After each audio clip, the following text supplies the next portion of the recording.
भूपेश बघेल ने प्रयास education society की छात्राओं के लिए खेल सामग्री और डिजिटल ब्लैकबोर्ड हेतु 10 लाख रुपए की राशि स्वीकृत की है।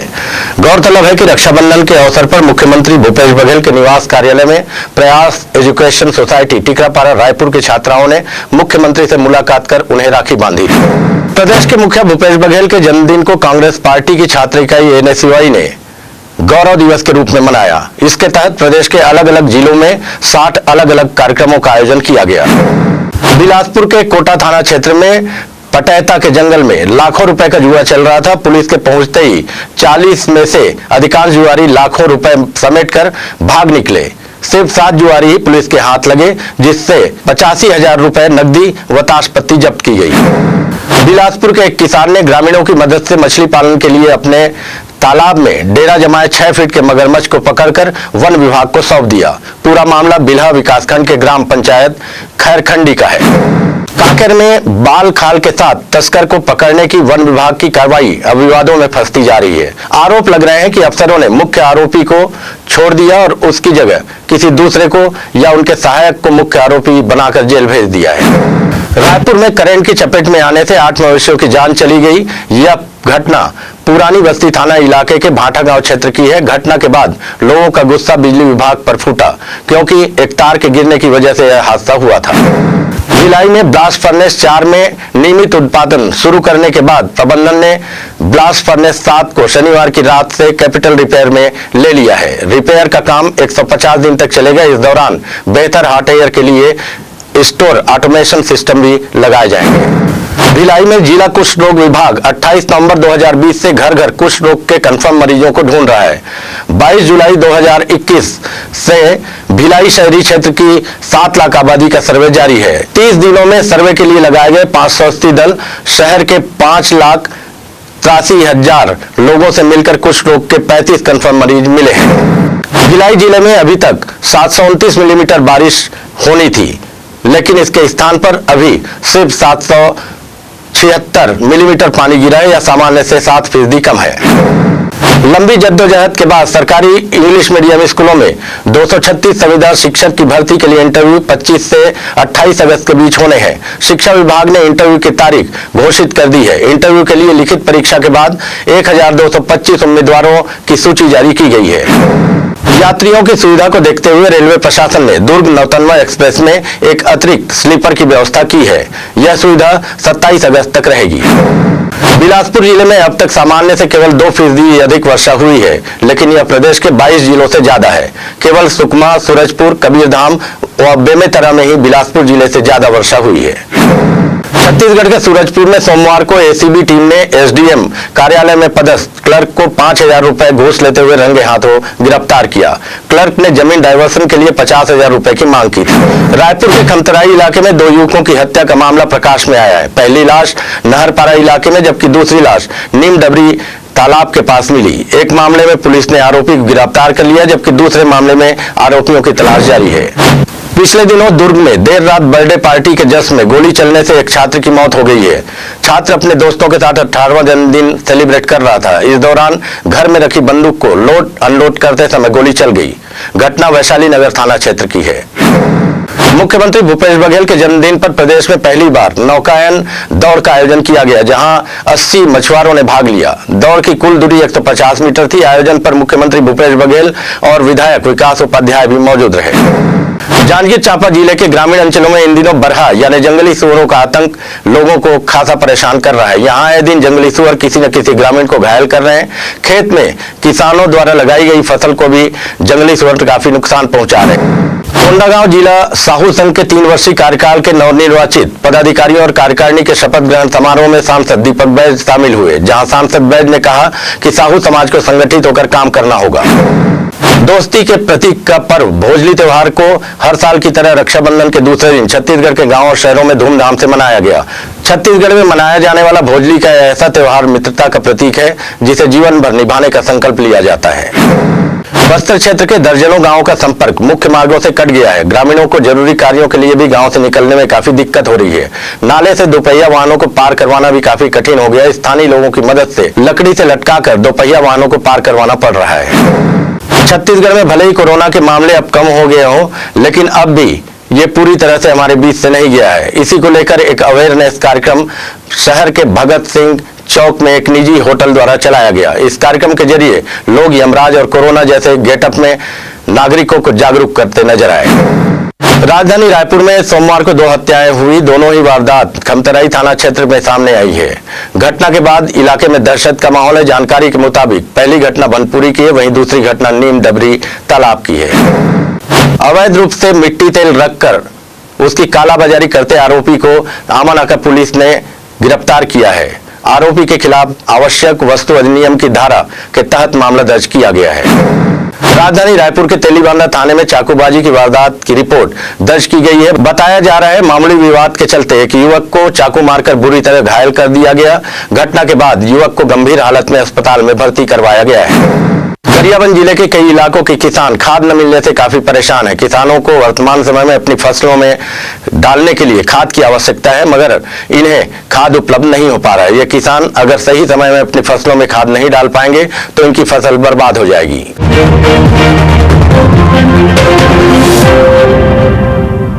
अब कुछ खबरें विस्तार से। एक हादसे की खबर मरवाही से कांग्रेस विधायक के ध्रुव के बड़े बेटे की सड़क दुर्घटना में मौत हो गई है। मृतक प्रवीण ध्रुव कोरबा के बांगो में इलेक्ट्रिकल इंजीनियर के रूप में पदस्थ थे। बताया जा रहा है कि बांगो ऑफिस से कटघोरा लौटते वक्त अनियंत्रित होकर कार का बस के साथ टक्कर हो गया, जिससे प्रवीण ध्रुव की मौके पर ही मौत हो गई। इसके अलावा हादसे में बांगो सब स्टेशन के जेई कुशाल सिंह कंवर और लाइन हेल्पर की भी मौत हो गई है। मुख्यमंत्री भूपेश बघेल और टीएस सिंहदेव दिल्ली पहुंच गए हैं, जहां उनकी मुलाकात सोनिया गांधी और राहुल गांधी समेत कई बड़े नेताओं से होनी है। मुलाकात के दौरान सरकार के कामकाज की समीक्षा भी की जाएगी और मुख्यमंत्री भूपेश बघेल अपने कामों का ब्यौरा भी पेश करेंगे। इन दोनों बड़े नेताओं के दिल्ली प्रवास को लेकर राजनीतिक गलियारों में चर्चाएं भी खूब हो रही हैं। राहुल जी जिसको बुलाएं, मुझे तो केवल वहीं से सूचना मिली राहुल जी की मीटिंग है। उसके बाद जो प्रभारी मंत्री और उससे प्रभारी सचिव, छत्तीसगढ़ प्रभारी और राष्ट्रीय महामंत्री उसे मुलाकात। प्रदेश में शराबबंदी से पहले चलेगा जनचेतना अभियान।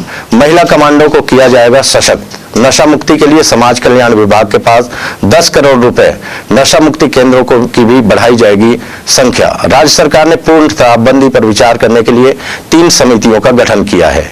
समितियों के सदस्य राज्यों में भ्रमण करेंगे। गुजरात, नागालैंड, मिजोरम, लक्षद्वीप जहां पूर्ण शराबबंदी है, वहां समाज की आर्थिक स्थिति के साथ कानून व्यवस्था का भी ये निरीक्षण करेंगे। इन राज्यों में जाकर अवैध शराब के परिवहन, धारण तथा जन स्वास्थ्य के दृष्टिकोण से नशे के आदी हो चुके लोगों पर इनके प्रभाव से संबंध रखने वाले विषयों पर अध्ययन किया जाएगा।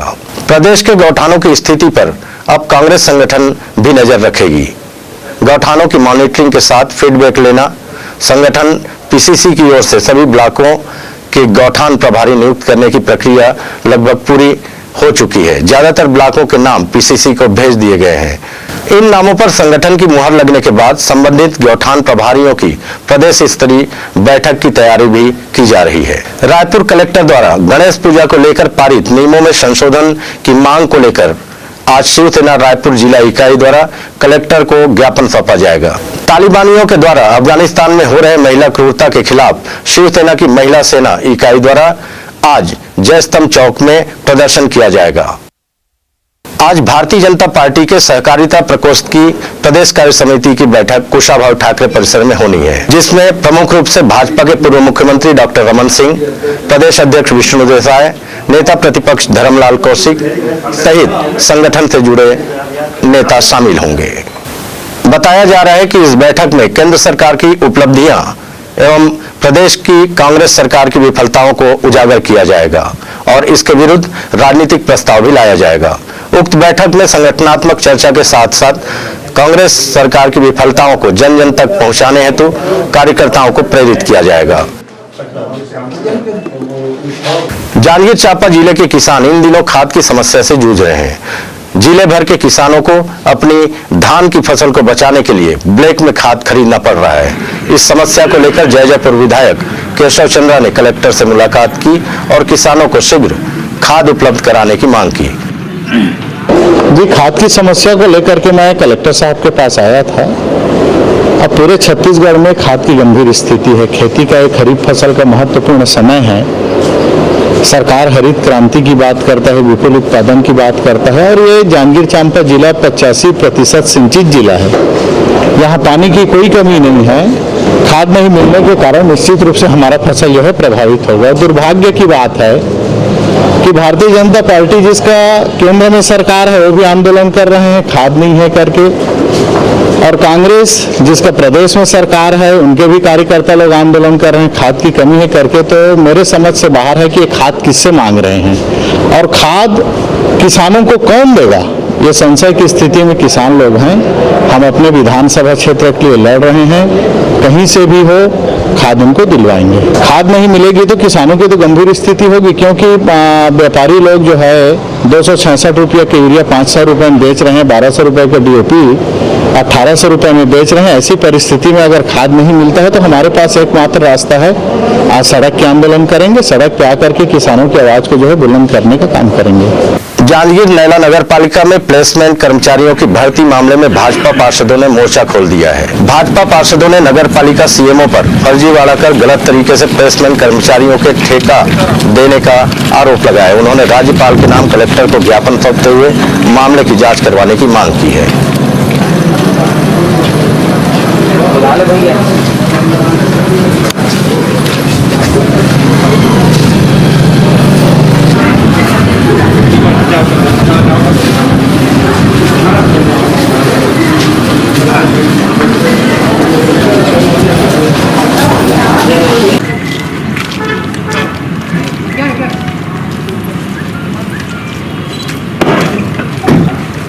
नगर पालिका परिषद जांजगीर नैला में 2020-21 में प्लेसमेंट कर्मचारी की जो निविदा आहूत की गई थी, उसमें हुई आर्थिक अनियमितता को लेकर हमने महामहिम राज्यपाल को लेकर आज माननीय कलेक्टर साहब को, भाजपा के जो पार्षद दल है उनके द्वारा ज्ञापन दिया गया है।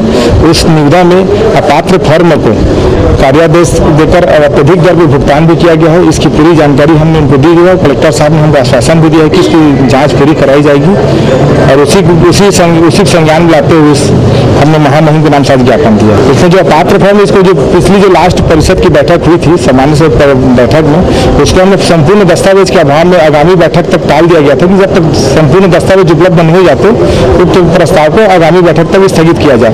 परंतु इनके द्वारा बैठक की कार्यवाही पंजीयन में उसको स्वीकृति से स्वीकृत लिख दिया गया। उसके बाद एक अपील समिति भी इनके द्वारा आहूत की गई, जिसमें भी उसको स्वीकृति प्रदान की। जब परिषद के द्वारा इनके द्वारा स्वीकृति प्रदान की गई है तो अपील समिति में जाने का कोई औचित्य नहीं है, परंतु इसके बाद भी उन्होंने अनियमितता करते हुए अपील समिति की ओर गई और अपना प्रस्ताव को पास किया। और उसके बाद पंजीयन में जब इनके द्वारा 47.50% अधिक लिखा गया है और भुगतान किया गया 47.71%, कहीं न कहीं आर्थिक अनियमितता को इशारा करता है। इन्हीं सब बातों को लेकर हमने आज महामहिम जी के नाम से ज्ञापन प्रस्तुत किया। छत्तीसगढ़ में भले ही कोरोना के मामले अब कम हो गए हों, लेकिन अब भी ये पूरी तरह से हमारे बीच से नहीं गया है।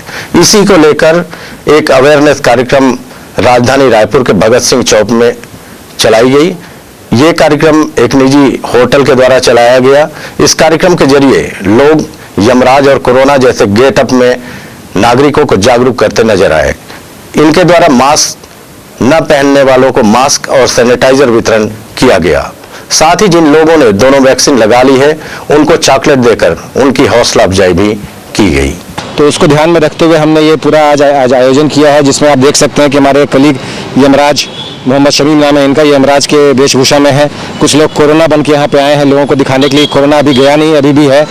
मास्क लगाना बहुत ज़रूरी है, सोशल डिस्टेंसिंग को फॉलो करना बहुत ज़रूरी है, और सबसे अहम बात कि आपको अपने हैंड को सैनिटाइज करते रहना है। इसके लिए हम 2-3 चीज़ें कर रहे हैं। जिनको देख रहे हैं कि मास्क नहीं है उनको मास्क बांट रहे हैं, लोगों को सैनिटाइजर दे रहे हैं। जिन लोगों को ये भी जागरूक कर रहे हैं कि वैक्सीन लगवाएं। हमारे लोकल एडमिनिस्ट्रेशन ने, हमारी यहाँ के छत्तीसगढ़ की सरकार ने बहुत अच्छा काम किया है। छत्तीसगढ़ में कोरोना केस बहुत कम हो गया है, बट उन्होंने अपना योगदान किया। अब एक जिम्मेदार नागरिक की तरह हमें अपना योगदान देना है कि हम वैक्सीन लें और इन सारी चीज़ों का पालन करें। कुछ दिनों पहले ही जिला खनिज न्यास नियंत्रण के मामले में केंद्र सरकार ने छत्तीसगढ़ की कांग्रेस सरकार को बड़ा झटका देते हुए डीएमए परिषद के अध्यक्ष पद से प्रभारी मंत्रियों को हटाने के निर्देश दिए हैं। वहीं इस निर्देश में जिले के कलेक्टरों को इसका अध्यक्ष बनाने की बात भी की गई है। केंद्र सरकार के इस फरमान के बाद अब प्रदेश में राजनीति भी चरम पर नजर आ रही है। केंद्र सरकार के इस निर्देश के बाद विपक्ष के नेता भला कैसे चुप बैठ सकते हैं। मामले में बीजेपी के पूर्व मंत्री बृजमोहन अग्रवाल का बयान भी सामने आया है। उन्होंने राज्य सरकार को ही इसके लिए जिम्मेदार बताया है। साथ ही डीएमएफ में भ्रष्टाचार किए जाने जैसे कई गंभीर आरोप भी सरकार पर लगाए हैं। राज्य सरकार ने स्वयं ने ऐसी परिस्थिति पैदा की जिन परिस्थितियों के कारण केंद्र सरकार को पूरे देश के लिए आदेश निकालना पड़ा कि कलेक्टर ही उसके अध्यक्ष होंगे। उन्होंने कांग्रेस के सांसदों को उसका मेंबर बना दिया, बीजेपी के सांसदों को उसका मेंबर नहीं बनाया, बीजेपी के विधायकों को नहीं बनाया। तो ये सरकार हर चीज में राजनीति कर रही है। जो जनप्रतिनिधि है वो चुना हुआ है, सभी जनप्रतिनिधि बराबर है। अभी रायपुर का मेकारा का जो जनभागीदारी समिति है, ये पहली बार हुआ है, उसमें सब एमएलए होना चाहिए, मुझे उसमें नहीं रखा। तो जिस प्रकार से ये सरकार काम कर रही है और इस प्रकार के, क्योंकि सरकार डीएमएफ के फंड में जितना बड़ा भ्रष्टाचार है, अगर उसकी जांच हो जाए तो मुझे लगता है कि बहुत लोगों को जेल की हवा खानी पड़ेगी। इतना बड़ा भ्रष्टाचार उसमें हो रहा है और इसलिए केंद्र सरकार को डीएमएफ के पैसे जिन क्षेत्रों में खनन के कारण वहां के लोगों का जीवन यापन में परेशानी खड़ी हुई है, उनके जीवन यापन करने में उनको सुविधा हो और वहां पर डीएमएफ के पैसे को खर्च कर उनको सुविधा उपलब्ध करवाई जाए, इसके लिए डीएमएफ के पैसे का उपयोग होना चाहिए।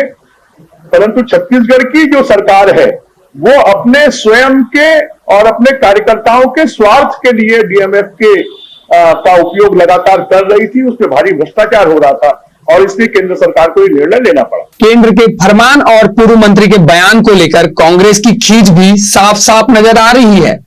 कांग्रेस प्रवक्ता सुशील आनंद शुक्ला ने केंद्र के इस फैसले को देश की प्रजातांत्रिक व्यवस्था के साथ खिलवाड़ किया जाना बताया। वहीं बीजेपी सरकार के दौरान हुए घोटालों को लेकर भी भाजपा पर तीखा प्रहार किया है।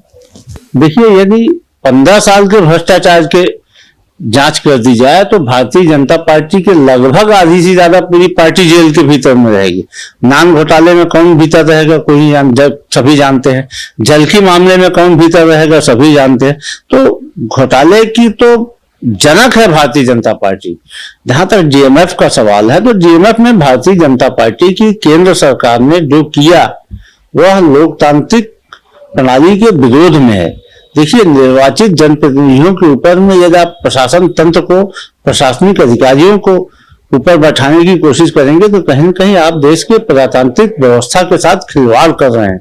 ये कैसे संभव है कि कलेक्टर अध्यक्षता करेंगे और मंत्री सदस्य के रूप में उसमें शामिल होंगे। और दूसरी बात, डीएमएफ का फंड इसलिए बनाया गया था कि उस क्षेत्र के विकास, जहां पे खनिज का उत्खनन होता है, उस क्षेत्र के विकास को किया जाए। और विकास का काम सही माने में जो क्षेत्र के जनप्रतिनिधि होते हैं उस क्षेत्र की आवश्यकता को बेहतर समझते हैं, न कि प्रशासनिक अधिकारी। तो कहीं न कहीं यह उनकी खींच है। बता दें कि प्रदेश में जिला खनिज न्यास प्रशासन को लेकर राज्य और केंद्र सरकार के बीच कई महीनों से खींचतान चल रही है।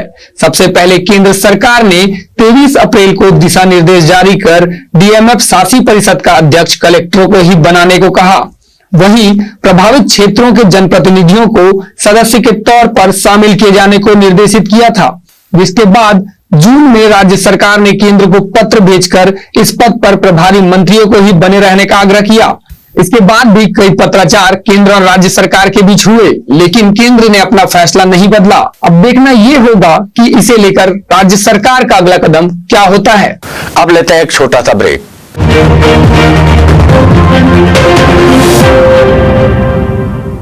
ब्रेक के बाद आपका स्वागत है। अब देखिए सुभाष की बात।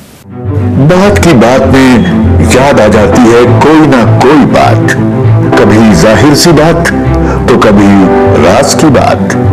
बात देश की, दुनिया की, रीति की, रिवाज की, आवाम के हालात की, राजनीति की बिसात की, घात की, प्रतिघात की, शह और बात की। सुनिए सुभाष की बात। छत्तीसगढ़ में भुजलिया या भोजली का त्योहार बड़ी धूमधाम से मना। इस त्योहार में लोग एक दूसरे के पास, खास करके स्त्रियां एक दूसरे के पास जाती हैं और जो धान की बाली हैं वो बालियां कानों में लगाती हैं, हाथ में देती हैं और एक दूसरे से मित्रता करती हैं, जिसको छत्तीसगढ़ी में मितान या मितानिन कहते हैं। ये एक परंपरा है। इसी तरह जब भगवान जगन्नाथ की यात्रा निकलती है तो उसका जो प्रसाद होता है, जिसको गजा मूंग बोलते हैं, उसको देकर भी मित्र बनाने की परंपरा है। और यह परंपरा छत्तीसगढ़ में बहुत पुरानी है। तो भोजली या गजा मूंग, ये दो चीजें हैं जिनके द्वारा मित्र बनाए जाते हैं। और ये मित्र ऐसे नहीं होते हैं जिस तरह की हम अभी सोशल मीडिया पे देख रहे हैं कि फ्रेंड रिक्वेस्ट भेजी, अनजान आदमी को दोस्ती बना ली, कब दोस्त ने फ्रॉड कर दिया या कब दोस्त दाएं बाएं हो गया। यहाँ कोई वर्चुअल रिलेशनशिप नहीं है। ये रिलेशनशिप यथार्थ की रिलेशनशिप है, जहां लोग एक दूसरे से गर्मजोशी से मिलते हैं। और ये पता लगाना बहुत मुश्किल होता है कि ये जो मितान के घर में शादी ब्याह या कोई भी ऐसे अवसर आ रहे हैं दुख सुख के, तो वहां जो आदमी खड़ा है वो उसका सगा भाई है या उसका मितान है। मितान पीढ़ी दर पीढ़ी भी मितान बनने की परंपरा है। तो छत्तीसगढ़ में भोजली के दौरान स्त्रियों ने एक दूसरे को के हाथ में भोजली दी और एक दूसरे को मित्र बनाया। और जो पहले से मित्र थे उन्होंने साथ मिलकर भोजली का त्योहार मनाया। तो हमारा जो बाजार है इस समय, वो हमारी परंपराओं के साथ जुड़कर एक नए तरह की मार्केटिंग कर रहा है। अभी जो हमारे देश में फ्रेंडशिप डे मनाया जाता है, जिसको हम अभी भोजली के जरिए सालों साल से मनाते आ रहे हैं, गजा मूंग के जरिए जो हम मनाते आ रहे हैं, अब एक फ्रेंडशिप बैंड बिकने लगा है बाजार में। फ्रेंडशिप डे के नाम से बहुत सारी चीजें होने लगी। इसी तरह एक दूसरा वैलेंटाइन डे हो रहा है, जिसमें प्रेम का प्रदर्शन करने के लिए लोग एक दूसरे को चीजें गिफ्ट कर रहे हैं। पूरा सप्ताह उसमें अलग अलग चीजों के साथ जुड़ा हुआ है। और वैलेंटाइन डे है कि प्रेम के प्रदर्शन का।